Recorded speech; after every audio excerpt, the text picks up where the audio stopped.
Hey guys, it's QuickyBaby and welcome back to World of Tanks, and today's video is going to be all about the 9.20.1 update, what you have to look forward to when the patch comes, probably next month. Today we're going to be looking at all of the changes to the personal missions and how it's going to be goodbye personal missions and hello campaign. In addition to a first peek at a brand new tier 10 British heavy tank called the Super Conqueror, dramatic changes to high tier British heavies and British tank destroyers. And boy, let me tell you, you will be very surprised as to what they're planning to do with the FE4005. And finally, a quick look at Wargaming's plans to make tier 10 light tanks competitive once again. So without further ado, there's a lot to cover. Let's get started. So firstly, the eagle-eyed of you might notice that there's a whole extra tab right next to your service record, and that is called the campaign. And the campaign is effectively Wargaming's replacement system for what was previously known as personal missions. All of the previous vehicles are still available: the Stug 4, the T28 HTC, the T55A, and the Object 260. But now, to be able to unlock these vehicles, Wargaming have streamlined the system. Previously, you had to get commendations, and you got 4 if you completed the final mission without honors, and 5 if you completed it with honors. So this meant that you could effectively skip an entire class of tanks, and a lot of people chose to skip self-propelled guns. However, this will no longer be possible. As you can see, you need the radio from the self-propelled guns, the gun from your tank destroyers, the chassis from your heavy tank, the tracks from your medium tank, and the engine from your light tanks, which will be rewarded to you for completing the final mission with or without honors. Now, the UI enhancements are obvious. You can click on the different maps and then it gives you a mission to be able to achieve. And you can see that some missions have double check marks. That means you've completed with honors, and ones with single check marks, there's an opportunity for you to improve the result there. Now, one very interesting thing that Wargaming have added is this order system that you can see in the bottom right hand corner. You receive an order for completing the 15th mission of a specific class and for a specific vehicle with honors. And so that means in total there are 20 different orders that you can receive. And these orders are especially useful because you can use them to skip any of the missions inside the campaign. So for example, if you're finding one mission ludicrously hard to be able to complete, then you can use an order to skip it. But be warned, if you want to skip a final mission, aka medium tank 15, heavy tank 15, it's going to cost you 4 orders.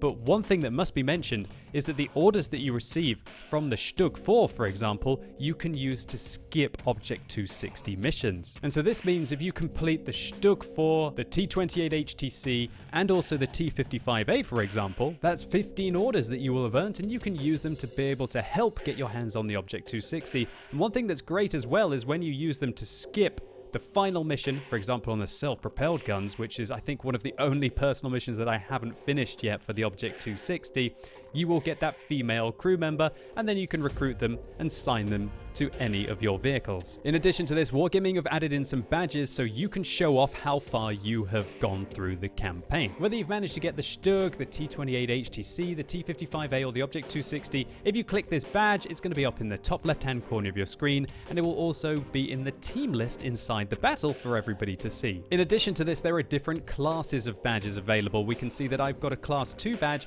because there's quite a few missions from the campaign, especially for the Object 260, that I have not completed with honors yet. And so if you really want to show off and show that you are the campaign master and have completed everything with honors, that you might want to be trying to work on that now so you can get the badge next patch. But don't worry if you don't quite have the time or the drive to be able to do it, you can do it next patch and then your badge will just upgrade. Now, there are actually rewards for managing to get these badges, and it's in the form of unique camouflage. Take a look at the special paint job that you can put on your Object 260. Here we can see the winter camo, and if we go through to the summer camo, yeah, okay, not quite as nice. I like the winter one a little bit more. And then here is the unique desert camo that you can get for getting your way through the campaign. And of course, it's not only the Object 260 which you can put this special camouflage on. If you love your T28 concept, then there's going to be the same kind of deal here. Unique camouflages for you to be able to get your hands on to just make yourself feel extra special. Now next, you might be asking, can you put these unique camouflages on all of your other vehicles? Well, no, that's not the case initially. You can only apply the camouflage to your specific reward tank. However, if you manage to complete all of the missions with honors and you also get the Class 1 badge, you will then be able to apply the camouflages to any of the tanks of the same nation as the reward vehicles. So for the 260, any Soviet tanks, for the T-55A German tanks, Stug will again be German tanks, and the T-20 HTC will be American tanks. And so if you want to look a little different, well, now's your chance, but boy, trying to complete the whole campaign with honors to be able to unlock them on any of the tanks within the nations, that's going to be a challenge. And there's really no doubt that Wargaming have made dramatic UI improvements to make the campaign feel just all that much more special, and I hope that this is an opportunity for them to springboard a whole new campaign into the game, because let's be honest guys, it's been 2.5 years since they introduced the first campaign, and probably 2 years since at least some of us managed to complete it and are really just waiting for another one. And you know, it might be a good idea to just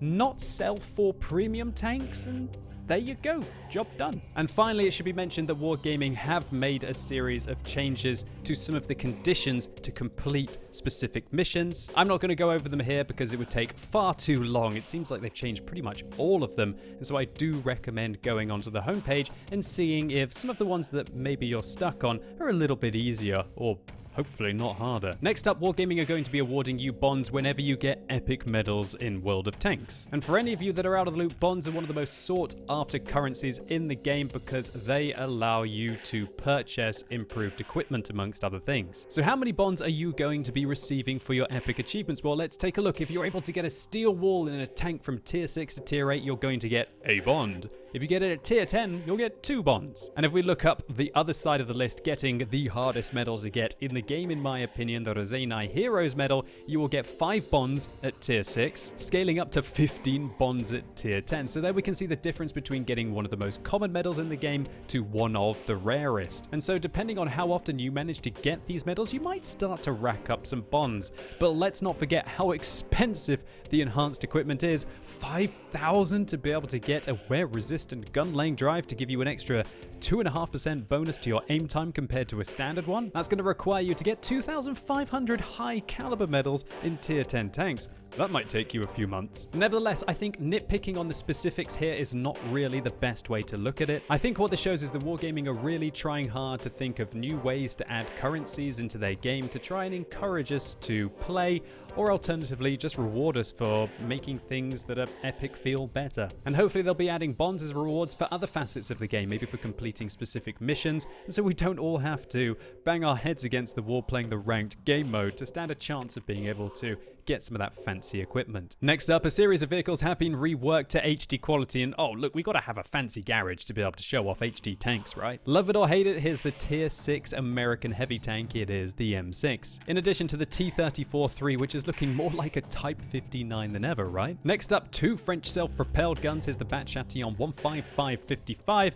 and also the Bat Chatillon 155-58. The tier 1 British medium one, as well as the medium 2 are going to be an HD next patch, as well as the Valentine, the Churchill Mark 1, which I think now has to be one of the coolest looking tanks in the game, or should we say at least very different. The seldom played Valentine AT, the tier 4 Soviet light tank, the premium one, the Valentine 2, which was my first premium tank ever in World of Tanks. The Object 416, I guess, is going to be a little less jealous of the STG Guard now that it's in HD. The Soviet tier 6 heavy, the T150, its bigger brother, the tier 8, the KV4, and I'm leaving the best till last, the tier 10 Japanese medium tank, the STB1, will be better looking than ever than in update 9.20.1. Next up, there's a whole variety of changes to possibly some of your favorite vehicles, but there's too much to cover in detail in this video, and so I'm going to be doing an additional one that will be coming to the channel soon. But just to summarize it very quickly, the Carnarvon is going to have a very dangerous 32-pounder gun. The Conqueror is going to have its combat capacity reduced significantly. The Centurion Mark 1 will have its turret armor buffed to that of the Prima Victoria, which went into the game a month ago, and the Centurion 7-1, the tier 9 British medium tank, is going to be getting the same deal. There's also a new gun on the Challenger, the tier 7 British tank destroyer. There's a 32-pounder going on that vehicle, so if you want to have higher alpha damage and the 77mm was not quite cutting it, well, there's an option for you.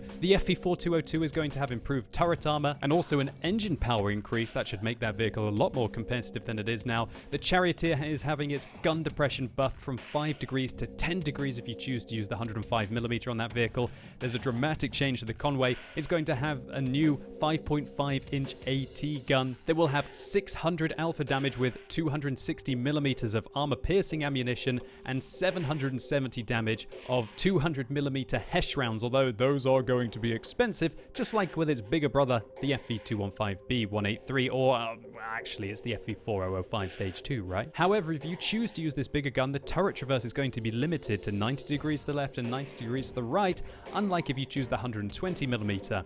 But the 120mm is going to have its gun depression buff from 5 degrees to 10 degrees. The vehicle's also going to be made much quicker at 50 kilometers an hour rather than 35. And next up, there are dramatic buffs to the FV4005 Stage 2, which a lot of people think is one of the least competitive Tier 10 tanks in the game.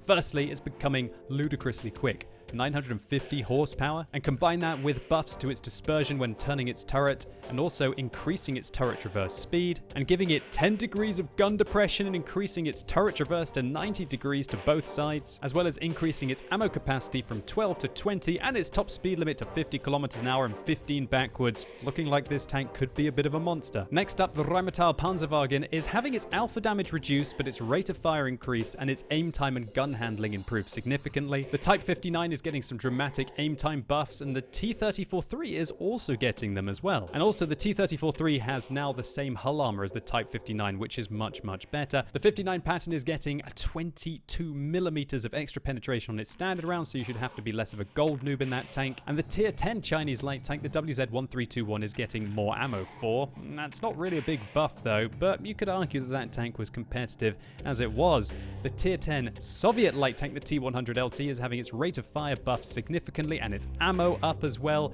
The American light tanks are being changed with a whole new T-71C MCD, which I'll cover in just a second. And Wargaming are designating the M48A1 pattern as the M48A5, I guess because of the turret. Now, big buffs to the Sheridan, alpha damage from 360 to 390. That's big news for this tank because they're not changing the rate of fire, so that's just a really big DPM buff. And they're also giving the vehicle more ammunition, but this is only if you use the 105mm gun on the tank, and if you use the derp, no buffs at all there. The Walker Bulldog is losing its autoloader, but really that gun hasn't been competitive on the tank in the longest of times. They're nerfing the mobility of the Tier 9 French self-propelled gun, and they're buffing the Tier 10 French light tank, the AMX-13 105 390 alpha. That's going to be really big news for that tank, and I'm going to talk about it more in my other video that I'm going to do on this whole balancing. And finally, the STB-1 is getting improved turret armor. So now let's talk about changes to American light tanks. There are two T-71s in the game, the T-71 CMCD, which is a non-auto loader, and the T-71 is now called the T-71DA, which still retains the previous auto loader, the one that everybody loves at Tier 7, probably one of the best tanks tier for tier in the game at the moment. So how does the non-auto loading T-71 CMCD stack up compared to the auto loading variant? Well, it's got more DPM, but of course you have to give up that lovely 6-round magazine. It's got better aim time, slightly better accuracy, better gun dispersion, and 10 degrees of gun depression. Looking rather nice here. And one might say that this looks dangerously like the old Walker Bulldog of old, but I'll leave it up to you to decide whether these little benefits that the tank gets is worth giving up that 900 damage magazine. And now on to the moment that you've probably all been waiting for. Let's take a look at the brand new Tier 10 British heavy tank, the Super Conqueror.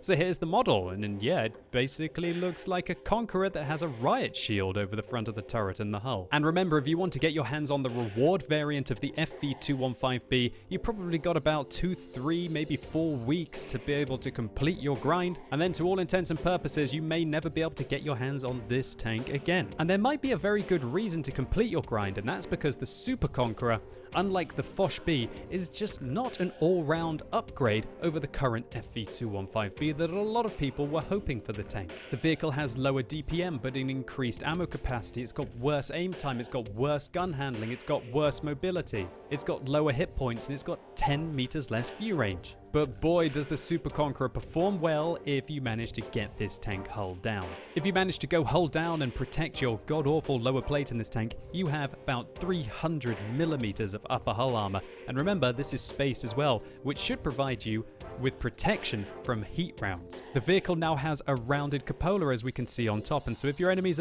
are above you, they're still going to be able to penetrate, but if you are using your depression, that's going to be a much harder target to hit than on the FV215B. This turret is also very fat. We're talking about 200 millimeters of effective armor here. And take a look at what happens if they try to shoot these spaced shields on the side of the turret. 400 millimeters. And the whole of the mantlet is about 300 to 500. Some areas up to 700, I believe, up here, millimeters of effective armor. But probably the best thing about the armor upgrade on this tank is a little hidden gem. And that is that Wargaming have made the side of this tank, the fighting compartment, 304 millimeters thick. Now everybody will know that the key weakness of the FV215B is that when you side scraped the vehicle like this around a corner, for example, that there was this area of the fighting compartment that you could easily penetrate, and it only had 101 millimeters of armor. With the Super Conqueror, if you side scrape out, we're talking about having 300 to 400 millimeters in this area, and if you hit right on the edge, it's still 270. And so this vehicle is without a shadow of a doubt a much more heavily armored FV215B, but boy does it have to give up a lot of the tank's key strengths to be able to get it. And stay tuned to the channel, as tomorrow I'm going to be giving you a detailed preview of the Conqueror, my full opinion, and some Ace Tanker gameplay as well. And so, that was a long one. Congratulations if you made it to here, but that is all of the content that is coming up in 9.20.1. I might have missed some smaller features that really aren't going to make all that much of a difference, but hopefully this video was useful to you and you enjoyed it. If you did, give it a thumbs up. I'd really appreciate it. And let me know in the comments what you think about 9.20.1. Do you care about this whole new campaign shenanigans? What do you think about your first look at the Super Conqueror, the balancing changes that are going to be coming to the game, and the American T71 non-auto loader? And as always, thank you so much for watching. You've been epic, and hopefully I'll see you soon.